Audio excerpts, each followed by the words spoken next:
नमस्कार, मैं डॉक्टर रजनीश कुमार बारहट, सहायक आचार्य संस्कृत राजकीय महाविद्यालय के यूट्यूब चैनल पर सभी छात्रों का स्वागत करता हूं। संस्कृत साहित्य स्नातक प्रथम वर्ष में चलने वाले नाटक स्वप्न वासव दत्तम पर हम आज संक्षिप्त परिचर्चा करेंगे।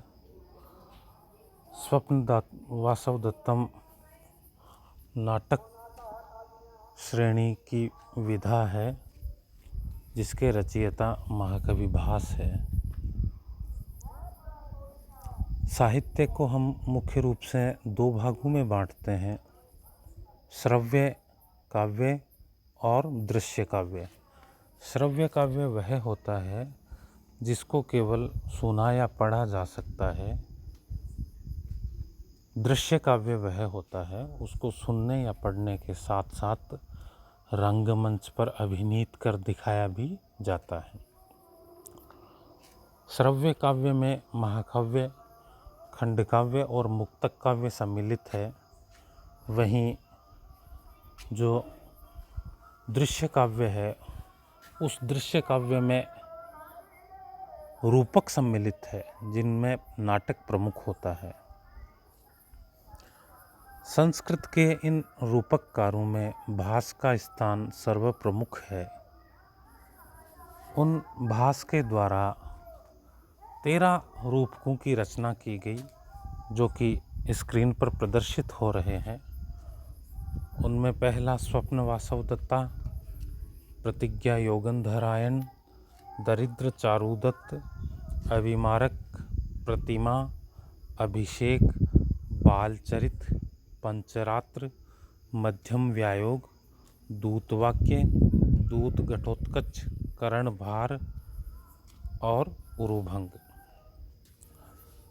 इन 13 रूपकों के विषय में भास के जो 13 रूपक हैं उन पर छोटा प्रश्न भी पूछा जाता है एवं भास के 13 रूपकों का संक्षेप में वर्णन करो, ऐसा एक बड़ा प्रश्न भी बनता है।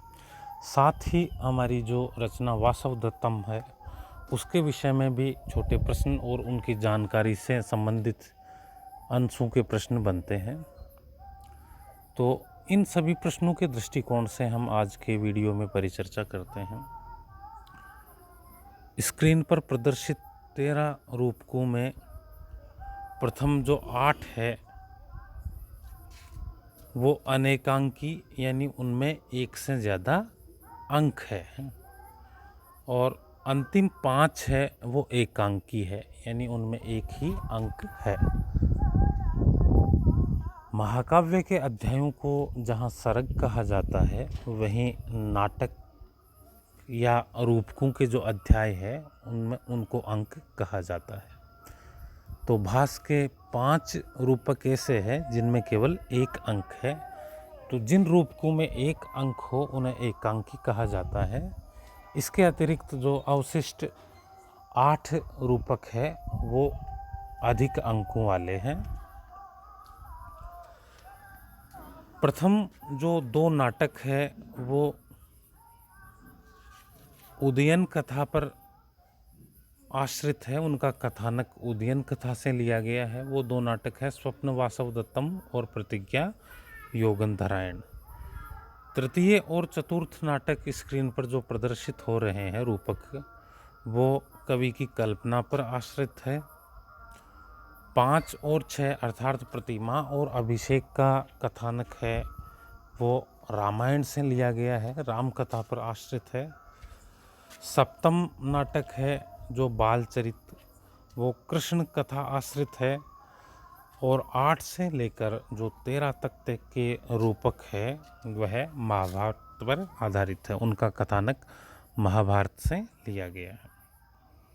इस प्रकार कथानक के दृष्टिकोण से जो स्वप्न वासव दत्तम हमारे पाठ्यक्रम में चलता है वो उदयन की जो कथा है, सुबंधु की वासव दत्ता है, उस रचना से आधार बनाकर लिखा गया है। इसके अतिरिक्त प्रतियोगी परीक्षाओं या पाठ्यक्रम में यदि अन्य रूपकों के विषय में पूछा जाए तो छात्र उनके कथानक या स्रोत के विषय में जानकारी स्क्रीन पर प्रदर्शित इस पाठ्य विषय वस्तु से लेंगे। प्रतिमा नाटक है। अब हम संक्षेप में एक दो पंक्ति में ही इनका वर्णन पढ़ेंगे।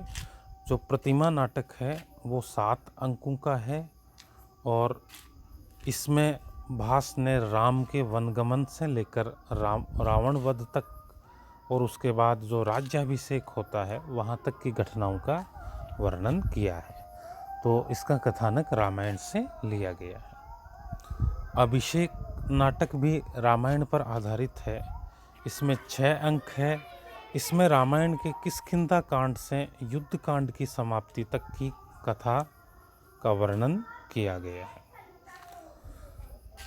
मध्यम व्यायोग 1 अंक वाला व्यायोग है।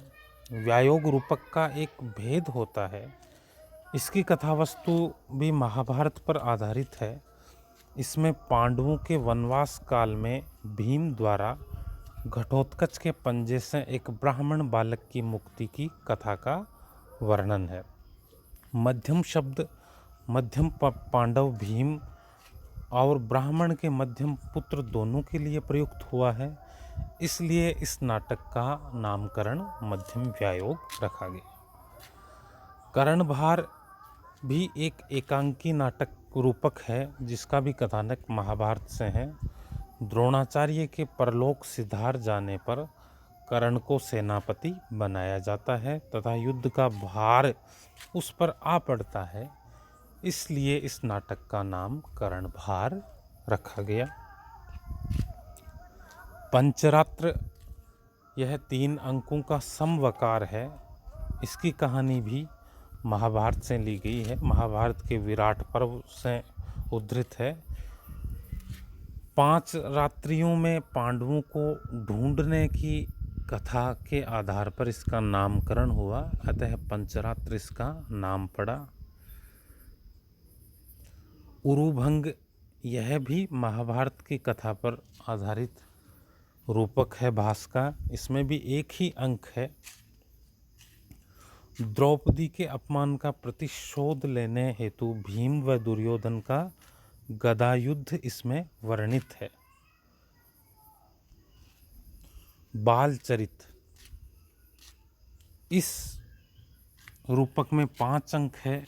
यह रूपक भगवान श्री कृष्ण की बाल लीलाओं पर आधारित है। पुराणों में यह प्रसंग बहुचर्चित है। श्रीमद् भागवत महापुराण का तो यही सार है। इस जो रूपक में श्री कृष्ण के जन्म से कंसवध तक की कथा का वर्णन है। दूतवाक्य भी 1 अंक वाला रूपक है। यह व्यायोग श्रेणी का रूपक है। इसमें श्री कृष्ण का दूत के रूप में वर्णन है, जिसके आधार पर इस रूपक का नामकरण दूतवाक्य रखा गया। दूत घटोत्कच यह भी 1 अंक का रूपक है, जिसका कथानक भी महाभारत की कथा से लिया गया है। इसमें अभिमन्यु की मृत्यु के पश्चात श्री कृष्ण घटोत्कच को दूत रूप में धृतराष्ट्र के पास भेजते हैं। घटोत्कच को दूत बनाए जाने की घटना के आधार पर ही ग्रंथ या रूपक का नामकरण दूत घटोत्कच रखा गया। प्रतिज्ञा योगंधरायण यह लोक कथा आश्रित नाटक है। इसमें कौशाम्बी के राजा वत्सराज उदयन द्वारा उज्जैनी के राजा प्रद्योत की पुत्री वासव दत्ता के हरण की कहानी का वर्णन किया गया है। इसमें 4 अंक है। इसका नामकरण मंत्री योगंधरायण की प्रतिज्ञाओं पर आश्रित है। योगंधरायण की प्रतिज्ञा पर आधारित होने के कारण ही इस जो नाटक का नाम प्रतिज्ञा योगंधरायण रखा गया। और जो प्रमुख नाटक है भास का वो स्वप्न वासवदत्तम है, जो भास के रूपकों में सर्वश्रेष्ठ माना गया है। यह भास की नाट्य कला या रूपक कला में सबसे प्रसिद्ध है। इसमें कुल 6 अंक है। इसमें प्रतिज्ञा योगन धरायण से आगे की कहानी का वर्णन है। इस नाटक का नामकरण उदयन के द्वारा स्वप्न में वासवदत्ता के दर्शन पर आधारित है। अर्थात इसका जो नायक उदयन है वो नाटक की नायिका वासवदत्ता को स्वप्न में देखता है और स्वप्न में देखने के बाद उसकी याद पुनः ताज़ा हो जाती है। स्वप्न में वासवदत्ता के दर्शन के आधार पे ही नाटक का नामकरण स्वप्न वासवदत्तम रखा गया। स्वप्न वाला दृश्य संस्कृत नाट्य साहित्य में अपना विशेष स्थान रखता है। यह नाटक संपूर्ण नाट्य शास्त्रीय विशिष्टताओं से युक्त है और भास का सर्वश्रेष्ठ नाटक है। इसके बाद जो अभिमारक है यह 6 अंकों का रूपक है, जिसमें राजा कुंती भोज की पुत्री कुरंगी का राजकुमार अभिमारक से विवाह और प्रेम का वर्णन किया गया है। चारुदत्त महाकवि भास की नाट्य श्रृंखला में अंतिम कड़ी माना जाता है। यह भी 4 अंकों का रूपक है। शूद्रक के प्रसिद्ध प्रकरण ग्रंथ मृच्छकटिकम का आधार यही माना जाता है। अर्थात इसी को आधार बनाकर आगे आने वाले समय में शूद्रक ने मृच्छकटिकम की रचना की। इस रूपक में दरिद्र जो गरीब होता है चारुदत्त, उसका एक गणिका अर्थात वेश्या वसंत सेना के साथ प्रणय, उसका प्रेम होता है, उसका वर्णन इस चारुदत्त रूपक में किया गया। इस प्रकार हमने आज के इस संक्षिप्त ऑडियो वीडियो व्याख्यान में विकिपीडिया पर उपलब्ध सामग्री के आधार पर एवं उसमें जो महत्वपूर्ण और जो सर्वमान्य अंश है उनका वाचन पुरस्सर हमने अध्यापन करवाया है। छात्र पाठ्य सामग्री के साथ जो निर्धारित पाठ्यक्रम में जो अंश है उनके अनुरूप अध्यापन करते हुए अपना मैटर तैयार करेंगे। धन्यवाद।